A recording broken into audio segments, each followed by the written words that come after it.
Joy and pride are like enemies. Comparison is the thief of joy.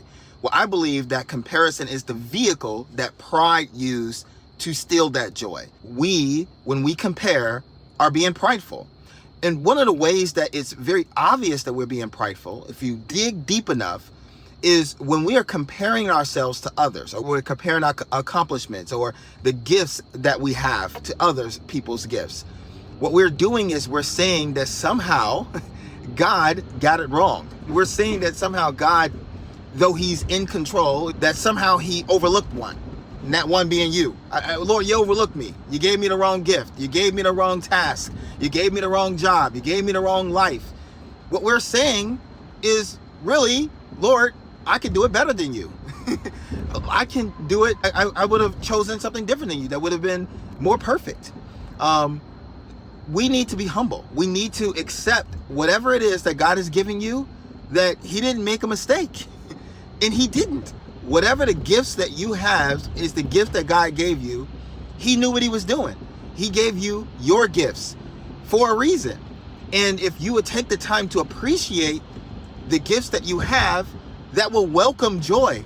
Honestly, some of you, you're walking around bitter about everything. And I would encourage you to be real with you, from a brother. I love you. I'm being real. Ask yourself, why are you bitter about everything? And I guarantee you, maybe I'm wrong, but I would say evaluate it. If you find yourself, if you're honest with yourself and you say, hey, I'm angry, I'm bitter about everything, ask yourself, how grateful have you been in your life recently?